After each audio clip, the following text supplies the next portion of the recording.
So one thing I think that will be a kind of a social issue of really potentially now to, the next 20, 30 years is on race in modern kind of, what would you call, like countries like America, Australia, Canada, UK, these countries that have a lot of multiculturalism. Because what's going to happen is that the children of the immigrants are growing up. And so firstly, these countries had a wave mostly of European and Chinese immigrants. This was, 50, 80 years ago, right? They've grown up. The children of those immigrants have grown up, and they've had children of their own, right? And then maybe around 30, 50 years ago, you've got like Indian immigrants, Filipinos, just all kinds of Asians and Middle Eastern immigrants, etc., Africans, because of, I guess, the improvements of just their societies to allow for them to fly over or ship over or whatever. And they've had children, and their children are getting probably into their 20s, right? So the Europeans fit in a little bit better to, say, the English society, the American society, or the Australian society, because they kind of just look similar. The Chinese always make their own little ethno neighborhood, so they kind of, get along fine in their own little neighborhood. They make like a breakaway society, so they don't really seem to cause trouble. The other immigrants that are coming in, let's say the Middle Easterners, the Indians, etc., the other Asians, the Africans, they to an extent create their own societies and their own, they got their own supermarkets and their own neighborhoods and such. But we're at a point where there's so many different cultures and races and such that it's it's almost like a mess. And what I'm finding, because I've noticed, my grandparents are European immigrants. So I'm not a British Australian, and I notice that the British Australians are the actual Australians, is the best way to put it. They represent Australia. They look like Australians. They have the culture of Australians. They are it, and they've lived here for, could be, 7, 8, 9 generations, right? Several hundred, 300 years or something now, right? Nearly that much. And because of that, they've built up wealth and power and status and all this kind of stuff to where their children are doing all right. They're doing pretty well. The European immigrant children, or the children's children, are different. You can see that. You can see, I don't look like a British Australian person. I don't look like most of the people here because I come from different European countries, basically. And I always noticed something was kind of different, something was kind of off. I didn't come from having a background of generations here, so my family has not stabilized, has not gotten a foundation. And that's what a lot of these other immigrants, these newer immigrants and the children, or the children I should say, of these immigrants that are growing up now, that are adults, are going to face and going to experience, I think, to a worse extent. If you're, for example, you're an Indian person, or you're an African or Middle Eastern person, you're not going to be accepted as much, and you're not going to fit in as much into, say, an Australian culture, which is made up of mostly British and Irish, as a person like me. I hardly fit in. I hardly fit in. Racially, I can feel that, right? And I can see they're further along on the vine, so to speak, where they fit in less, to a point where they kind of create their own racial group or culture, right? There's like you can think it's like the white people kind of band together, and then like the darker skinned people, band together, and then the Asians band together, which they're kind of like the mid-tone, they're not, well, depending on which ones, they're not completely dark, but they're not completely light, right? So you have these different ethnic groups, and of course this creates tension, because there's tension against different ethnic groups. Eventually what happens is one of the ethnic groups takes over politically and then just writes all the laws for them, or they take over neighborhood-wise. Like the Chinese take over neighborhood-wise. They have their own banks, they have their own restaurants, they have their own shops, they have their own manufacturing plants, all these kinds of things. They build their own everything, they import their own everything, they sell their own everything, they use their own language, etc. They're very efficient, they know how to do it. They're probably the best case or study of all this kind of stuff. The other races don't really understand how to do it quite as well, so they kind of form just little ghettos, which doesn't really work. But basically, all these immigrant children, all these children of immigrants will have their own children, and they will more and more lose any kind of connection to a real culture, a real country, a real nation. Because a lot of the Chinese are so Chinese that they can go back to China and be fine. A lot of the Indians are so Indian that they can go back there and be fine. A lot of the Africans are pretty fine. But what happens when like an African person has a kid with, I don't know, like an Indian person, right? Their kid can't go back to India or Africa. They probably don't know the language. They're going to be looked at as different, right? So then what do they have to do? They have to live in because a lot of these countries, Australia, America, Canada, UK, whatever, they're becoming what you call an economic zone. And an economic zone means it's just like a place to go and work, just people import themselves in as labor, and then they just work there. It's not like a unified country or culture. Like you look at Europe is very firm in its, we are these people, we are these cultures, or at least they were. I guess now they're kind of, now Europe's being overrun with immigrants. Purposefully, if you understand who's doing it. You start with J and end with U's. That's kind of what's happening. But they were very set in their culture. In fact, pretty much every country is like nationalistic. If they wanted to survive, they become very, group orientated, nationalistic, self-serving. Doesn't matter if it's the Middle East or Africa or Asia or Europe or wherever. They're all, that's just how a group survives, right?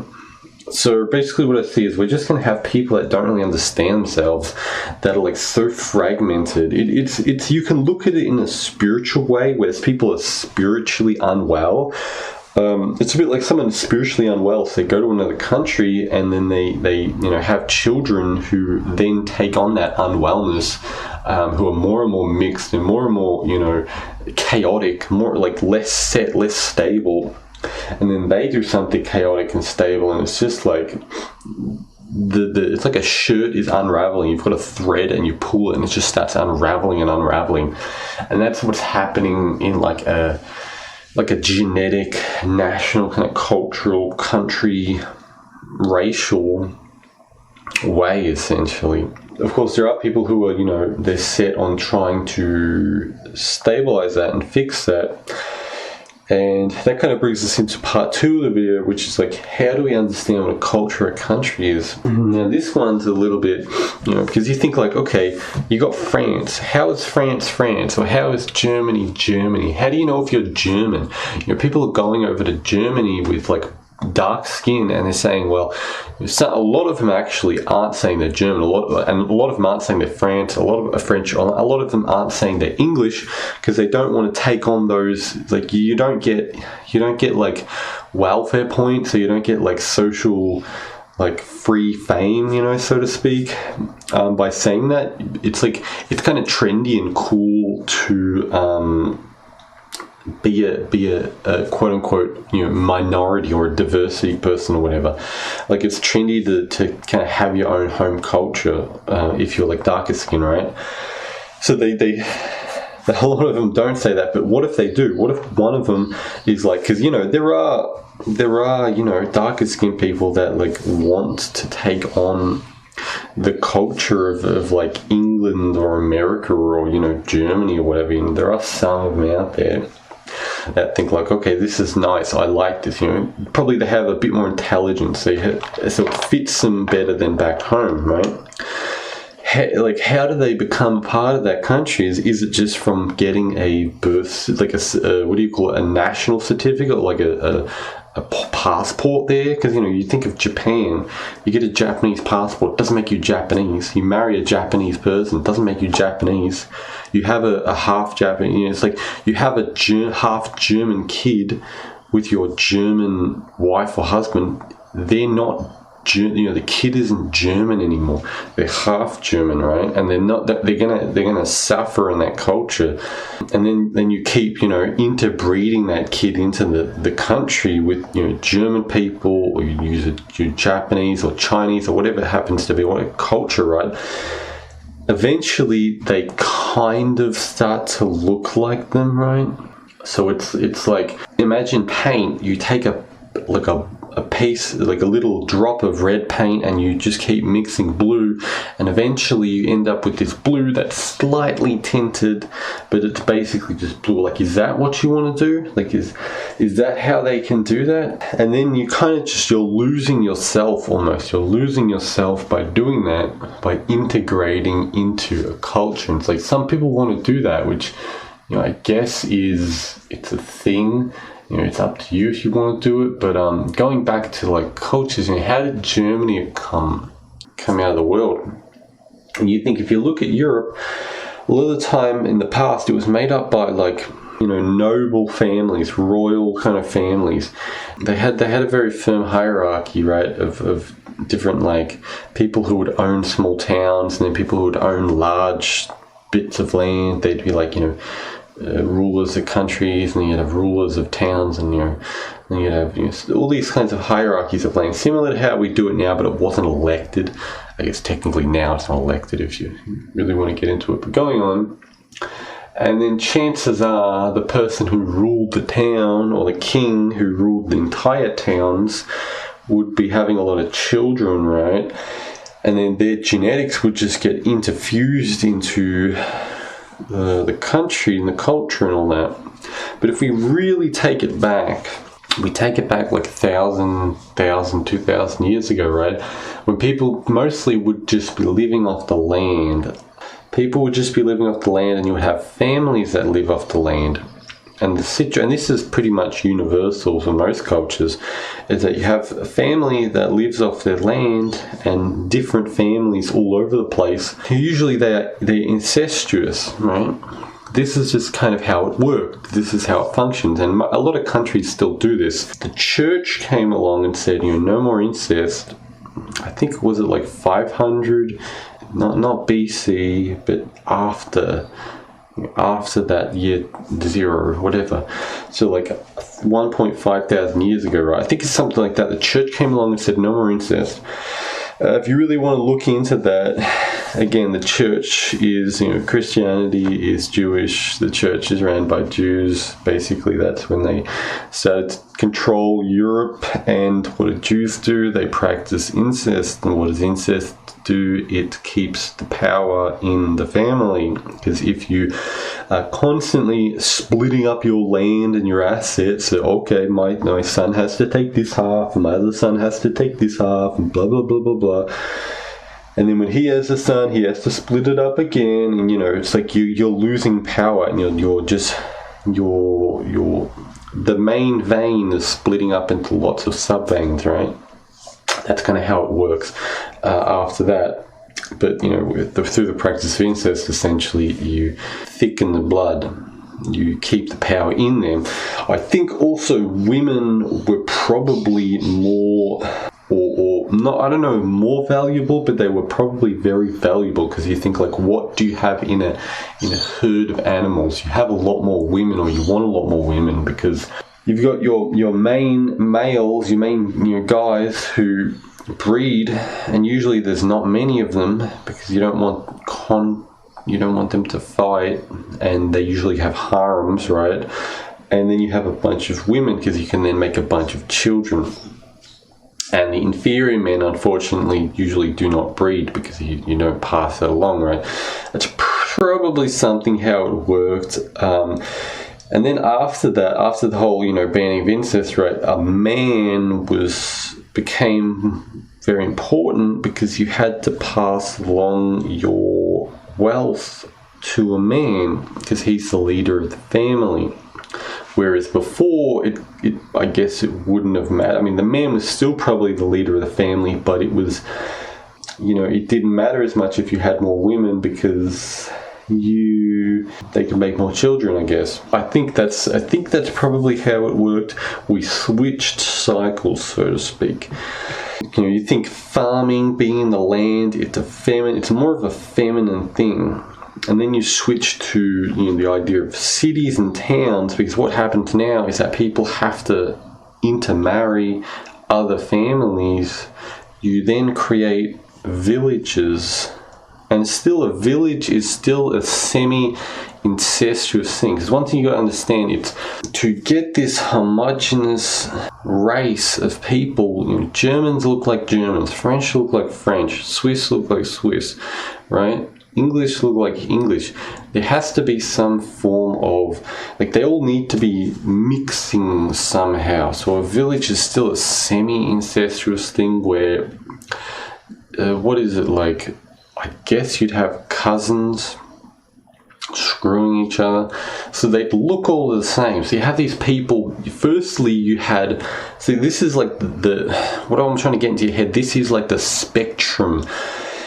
That incestuous village life is the most mixed, and then we have economic zone city is the least mixed, the most multicultural, right? So these are the two, the yin and yang of the spectrum, and I'm slowly putting things in between to show you how it gets less family kind of incestuous and more multicultural mixed. And these are the two spectrums of, essentially societies and countries and such. Right, so we have village life, which is still, still pretty mixed. People still probably look pretty similar to you. No longer is it a clan. A clan is everyone is related genetically, right? Even though you have main families and sub-families and all these things. So there is there is some kind of diversity towards it. But then a village is kind of just a bunch of people working together, helping each other, right? The power is still kind of mixed. It's still kind of circulated.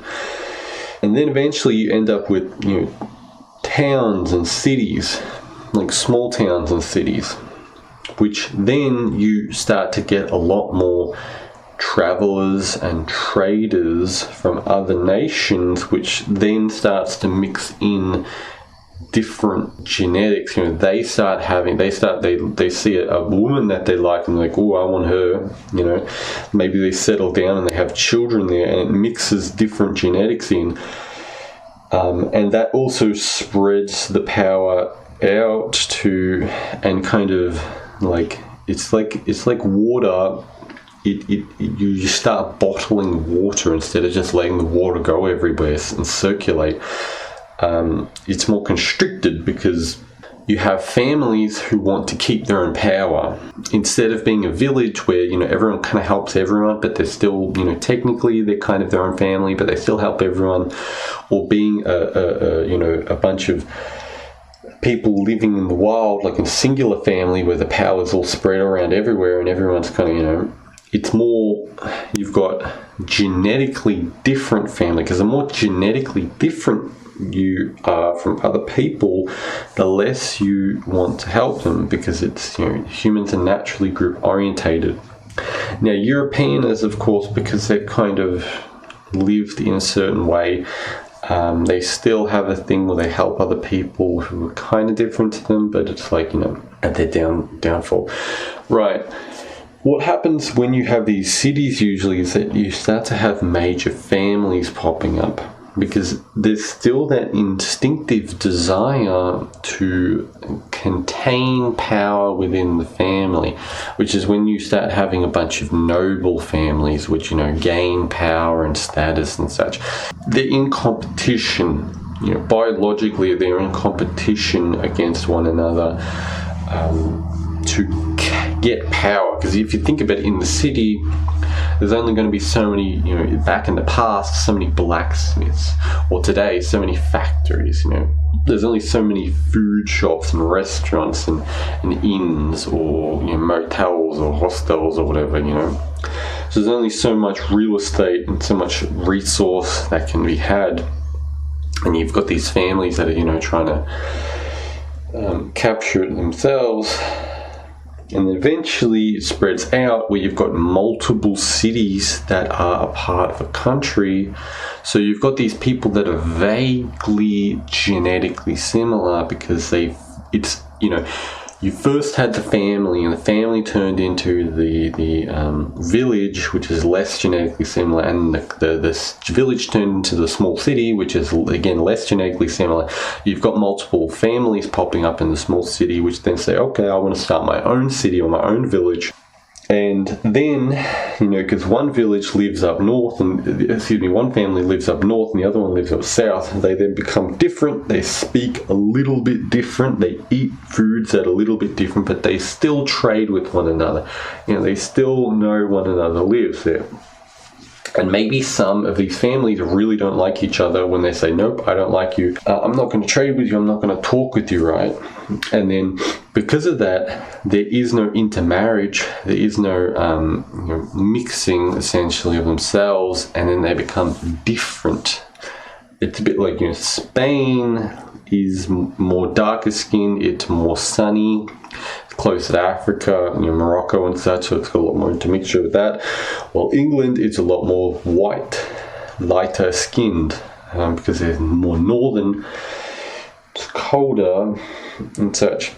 They still trade, where they still communicate with each other, and it's not too far away. If you look at a map of America, it'd be, I don't actually know how far Spain and England. I'm going to look that up 1 second. I don't know how true this is, but it said it's like about 1.2 thousand kilometers, which is like 700 miles, which that's like, what, 2 American states maybe? Or is it like, I don't know, is that 1 state or 2 states? I think states are kind of like 300 miles away. I'm not American, I don't know, but that's not very far, right? So you think nearly over 1,000 kilometers away, you've got these people that speak entirely different language. That'd mean like England and France is probably like, what, 300 kilometers, maybe 150 miles. You could drive this in a day. But because there wasn't as much transportation in the past, they kind of formed different cultures, right? And we can definitely say the French are French. They got their own language, they got their own look. The English are English. They got their own language, their own look, their own culture, their own food, their own music. And they're very unique and different, right? And even in England, you have these different groups. In the English Isles, you've got the Islands, the Scotland, the Wales, etc. And then you got all these different areas in England. Same thing with France. You've got these different major cities, right? Which are vaguely similar, but they're different in their own way. The same way, if you are cousins with, another family, and then they move away a little bit, they become a little more different. If you live closer together, you become kind of similar. So going on with the model, we've got these major cities, and then these major cities, you find out there's all these different countries around you. That's kind of how a country forms. There's like all these major cities together, or even just one major city. The king is just the biggest family, the ruler, the most powerful person there. Has a lot of women, has a lot of children, then kind of the children breed with the town because they're just, more competent, more stronger people, right? So they becomes kind of genetically similar. So it's kind of like imposing your genetics, which is like your body, on the country if you're the king, right? Which makes everyone look more like you, which kind of goes backwards. It's like you're going back to the incestuous stuff almost, where everyone's starting to look again like you. So it goes through these cycles of like people all being homogenous, and then people being different, and then people being homogenous and different, and different countries. Like China is probably one of the most homogenous countries. Genetically, I think they're very, very similar. They look very, very similar. But even in China, you've got different regions. Like you've got the desert region, you've got the winter, kind of like the northern mountain region. You literally have the 4 elements in China. It's crazy. You've got like the mountainous areas, and then you've got more like the forested areas, right? So it's like you've got all these different areas of China. You've got all these their own languages. Technically, China is like a mixture of you could say a bunch of countries, but it's very homogenous. They've got it down pat with unifying it. They're very, very smart in that regard. Anyway, going on. So now what happens? Eventually, you have more travel and more advancement of technology, right? And you have more, travelers and traders and foreign workforce. Because usually what happens when a country becomes wealthy enough, they hire a bunch of foreign workforce. In the past, this would be slaves to do all the work for them. And then what happens is that the slaves intermix with the general population, and usually this changes the blood. It either weakens it, or it changes it racially, right? And then you end up with, sometimes you end up with a nation falling because they're too intermixed with their slaves, and the children of the slaves just cannot rule. And we're kind of experiencing that now, as in these countries that we live in are so mixed, and the people are struggling to upkeep proper service because a lot of them don't have the IQ and the skills. Genetic reasons, but also just because the IQ and skills are just lowering, it wasn't passed along. All these reasons that we're struggling to have a functional society. One thing, of course, if you look into the airplane industry, that one is going to shit. Unfortunately, airplanes are actually quite complicated pieces of machinery to build, and they require quite a very good manufacturing process. Supposedly, there's like 5 countries in the world that make them. Was it France, England, I think Germany, I'm not sure, America, and I think that's about it. Some countries like China and Russia are trying to make them, I think. Point being, they're not easy things to make, but the whole world uses aeroplanes, so that's a bit of an interesting thing. And anyway, we eventually come to a point where, what we're experiencing now, where if I go out into the town, pretty much everyone I look at is a different race, and it's very uncanny and very uncomfortable, because do you know what it's like when no one looks like you? And mind you, as I said, I'm not an Australian English person. If I look at the English people, I don't look like them. They don't look like me. I'm not attracted to Australian English women most of the time. I'm sure if that one of them was kind of my personality and looked like me, but I'm not really attracted to them, right? I'm not attracted to, say, the other women, like the African or the Indian and all these other like races. It's like I shouldn't have to be, and I shouldn't have to pretend that I am.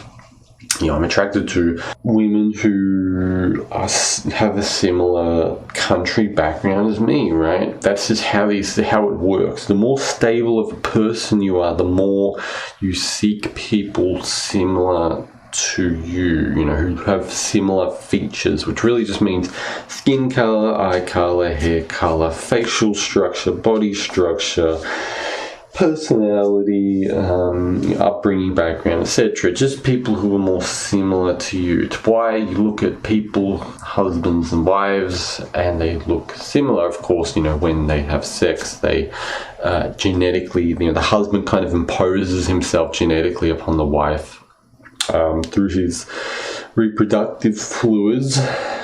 So the wife looks like the husband because of that. But it's usually people will look similar because they pick people who are similar. It's kind of like when people have pets. They pick pets that look like them because that's just kind of how we are as people. We play favoritism. And while the more unstable a person is, more kind of chaotic, also like adventurer types, these people who just kind of wild lads. They run off to some other country and they have like a harem of like 10 women that are completely genetically different. And they seek people who are different, right? They seek people who are genetically different. Of course, there are also other things, like white women specifically are the most desired among all cultures. That's just like a thing, like statistically, unfortunately. It's kind of a pain in the ass. Everyone's going to take a woman. So there are other things there. There's also status hierarchies, depending on how wealthy you are as a man will depend on how attractive you are to women, blah, blah, blah.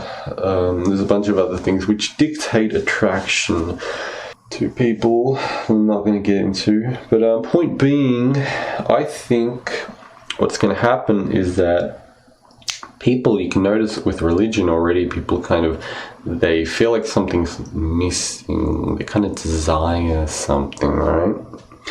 What's going to happen is that we've expanded so far and gone to the chaotic side, and we're going to contract and snap. It's going to be cyclical. What that means is that from these economic zone, multicultural, multiracial, ill-fitting societies, we're probably going to go back to racially homogenous, slowly over time, over maybe some generations. But I think people are going to kind of pick their race a little more, and then we're going to lead back into it, because otherwise what happens is that people who are very mixed, like I'm talking, you mix like an Asian and like a European and like an African and like a Middle Eastern, you just like mix a bunch of different like a Southern American, like all these different races together. You end up with like a person that kind of looks a bit like a goblin. It really, I'm sorry to say it, some of you are out there. The truth is, it's not, your parents have done an experiment on you and it did not really work. You can kind of get away with some races. Some races do mix okayish and they do kind of work out. But when you mix too many contrasting races, you just end up with, because I guess it's like getting into the whole incest thing. And people say with incest, it's like, oh, well, aren't you just like thickening bad characteristics? And it's like, if you have bad characteristics, yes. That's why, you look at royal families who just don't work on their bodies, don't work on their health, and they're incestuous. And it's like, then they have a child that's like a cripple or whatever. The thing is, all this mixed race stuff, most children born now pretty much have issues. And I'm talking like children, not like non-incestuous children, because the people just have bad genetics. So it's like, no matter what, like, you're going to have a bad child if you're just a weak, like a physically, genetically weak person, right? Especially if you mix too many races, what happens, it seems like they just take on a bunch of bad characteristics. Or maybe the people who mix race just aren't very genetically strong, I guess. It's like a last-ditch effort of trying to, make a functional kid. Point being is, it's more of a thing of you. What happens is that, because otherwise it's a bit like a country. If two like English people who are kind of similar genetically, but they're not the same family, maybe they're like, I don't know, third, fifth cousin, right? If they have kids, it's like, is that going to make issues? Well, not, like, yes or no, depending on their health level. their kind of genetics. It's like I think if they both have something like a weak legs and they both have kids, they're going to have weak legs. If one of them trains the legs, it's like, right. And usually the more similar people are genetically, the more they're going to just have the same issues because the parents had the issues or the grandparents had the issues, right? And they passed it on. But the thing is, we got to stop looking at life as like you are everything you've inherited, because again, if I said weak legs, you can just train your legs. It's that simple. It's that simple. You have bad eyesight. Why aren't you training your eyes? Then if you don't train your eyes, your children will have that because you have that. Do you get what I mean? So, and if then just say if like your grandfather passed that along, and then you have or your great grandfather or whatever, and then you have these two people which have children together and they're similarly kind of related, and they both happen to have that bad eyesight, then the child could. Similarly, if you have two people that are unrelated, like as I said, a lot of people nowadays are just having children with issues because they have so many issues. So you have two people, maybe mixed, like they're different races, and they both have eye problems that they haven't fixed, and then they have children. What's going to happen? The child has eye problems. Probably, you'd assume. Unless they're born on like a specific, like if there's some kind of astrological thing which is kind of, stopping it, or maybe the child has like very good nutrition, or they get the help they need, like they get training, to fix their eye problems. Otherwise, from a pure genetic standpoint, they're probably going to have eye problems or leg problems or whatever problems it happens to be that the parents have, right? I think that's how it works. So basically, it's not like, because otherwise everyone I guess technically everyone in England kind of has, we have like these genetic tropes of all the English people having bad teeth, right? Or all of the, what's another common issue? I guess like the idea of the Dutch having like anger issues. that'd be one. Or maybe like, I guess Chinese people having like empathy issues or something. I don't know. Is that like a real thing? Or kind of like lacking a personality, so to speak. Mind you, Chinese are very funny people, but they kind of, I don't know, I think they don't express their personality or empathy outside their family or their culture. I think that's a heavy thing. So, basically what I'm saying is that cultures do have like collective issues, which is a collective cultural issue, because they're all kind of interbreeding. And you're still going to get that even if you start mixing race, because the mixed race people start interbreeding eventually, because you're going to have like all the Middle Eastern kind of people that like Islam. Then you're going to have all the Asian-y people that do all the Asian shit, 3D printing and fucking computer programming and shit. And then you're going to have all the European people that want to follow like the old school European stuff. And they're all going to have collective cultural issues, right? Because eventually, they're all just gonna form groups. As I said, it's gonna. We tried the multiculturalism shit. It didn't work. We're gonna form groups again, and then eventually, as cycles happen, it's gonna go back to multiculturalism, and then back to groups, and then back to. It's gonna just continuously. Cycle. Of course, within the cycle, you will have to find the way you like to run things. And of course, practicality-wise, what I found is that because my grandparents immigrated here and have no stability, I now have no stability, and it's fucking miserable. I'm not going to do that to my kids. Even if I do move somewhere else, I'm going to make sure that they are, nice and stable and well integrated and have a good foundation and all this kind of stuff. So eventually, it's kind of like you don't get to do what you want. You have to do what you have to do, so to speak. Like, you have to pick the best thing which is functionally work. So in harder times, things become more incestuous, things become more living off the land, it becomes more village life or smaller village. In easier times, it's more multicultural, more larger group, more, or not really group, lots of little groups, you'd say.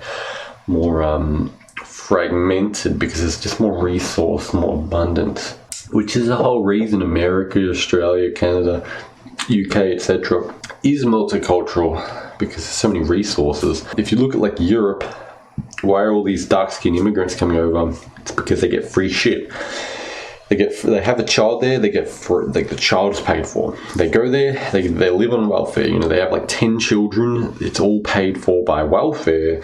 That's why they go there. They get free shit. They're parasites. Well, the best way you can think about it, they're just kind of eating like little rats, just eating all these scraps, right?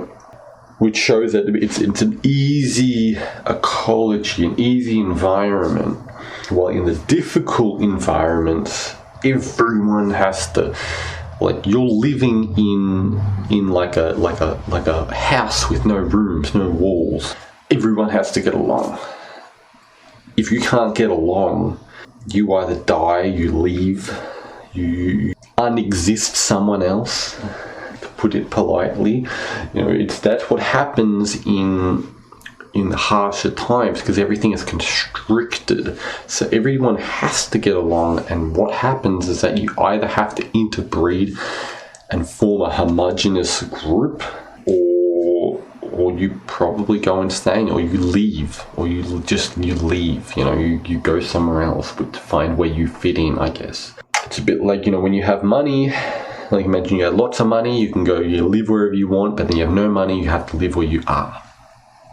And that's what we're going to experience. We're going to experience constriction and constriction. And as I said, to wrap around, I'll end this eventually, don't worry, to wrap around to the beginning, which is that the children of the immigrants, or the children, the immigrants, and especially as now we have full spectrum multiculturalism, where, people from the ends of the earth come to these countries. The children of the immigrants, or the children of the immigrants, are going to say, hey, I don't really like it here. I don't know any of these people. None of these people look like me. I don't feel comfortable here. I don't feel, none of these people speak my language. They don't seem like me, It's like, what am I doing here? Who am I? Do I even have a home to go back to? If you're that mixed race, like, I don't have a home to go back to. I can't, like, if I go to Europe, where do I go? I'm not a pure-blooded, Northern Italian. I'm not pure-blooded, Dutch or German or any of these things. It's like, where do I go? What do I have a home to go back to? And that's going to be worse if you are a person, because mind you, darker skinned countries are more group orientated. Darker skinned countries are still doing the whole group, like the farmland incest kind of group thing, right? Like, you go to Middle East, you go to India, you go to China, you go to Africa, they're still doing that. They're still living in that past kind of system. And mind you, it functions, it works, it's fine. You go back there after, your father married a white woman. He finally got his precious white woman, and you go back to India, or you go back to Africa, you go back to China or whatever, and they don't accept you anymore. You don't even know their language. They're so group orientated, they don't want you there anymore. And your culture, you live in America, Australia, or UK, they don't want you either. You're just a number to make money in these countries. These countries just exist to make money. So, of course, the women will kind of always be valued to an extent. But again, if you're a mixed race woman, you're not going to be wanted or desired by a man who wants a woman of his race. So basically, stable men will not want mixed race women. So that's how it affects women. And then for men kind of have to, no matter what. For men, it's like no one wants you until everyone wants you, so to speak. And then until you become like a superpowered Superman, super rich, super strong, super smart, all that kind of stuff, you become high status, high level, no one wants you. And for mixed race men, it's going to be harder because you don't have the supporting background of your family, your culture, your society, And of course, the further you are from, like, the darker you are, the more you're going to have that. But the lighter you are, the kind of less you have that, just because currently white people are less group orientated. Because, as I said, the church said no incest, while darker countries, they still kind of do it. So it's like they have that stronger group orientated thing. So it's a little, it's a little bit easier for them. Depending on what you are as a man, and your family, and your background, it's going to be more difficult again. Especially if you want to become more stable, because again, you've got to think more stable is you're taking mixed colored paint and you're separating it into it. I don't even know how you do that. Maybe mix a bunch of water and you have to like chemically separate it. You're mixing it into like the red, yellow, blue, white, and black instead of being a purple or an orange, or you're mixing all the colors and you make some kind of brown, right? So depending on if you want stability or chaos, you're going to have to pick. And to end it, to say stability and chaos is dictated by cycles. And we went through a chaotic cycle because there's lots of money, lots of prosperity, like 50 years ago, 70 years ago, right? And now there's not. Now it costs you 40 years of work to get a house. How many other years of work to get a car, right? It's not easy anymore. There's not many jobs. There's not in these first world countries, right? So the economics is enforcing stability, and it will be the people who settle down, have stable families, be very selective of who their children have families and breed with once they're of age and can marry. It'll be the people who are very kind of restrained and selective that will essentially rule the world, as they have been ruling the world. As you see these rich families, elite families that have been very, they're very controlling. They're very controlling of how their bloodline goes and where their resources go and such. And it will be the people who are kind of chaotic and crazy that are going to suffer, because if you blow your money gambling, or you don't know how to save and you don't know how to think about the future, you're going to suffer and die essentially, or just struggle in this current ecology, because we're in a harsher environment. It's not banana and mango land anymore in the jungle where it's warm and it's nice and there's always fruit. No, it's Iceland where things are cold, and the people who saved up and who built proper relationships with people who are similar to them are going to essentially survive until, of course, the next cycle comes, and then things will change, and then we'll go back to easy time. And it's because the easy time comes because of the hard time, because of the people who because they save up their money, then the good times come because they built the good times, essentially. So if you want to understand where your bread comes from, it comes from a baker.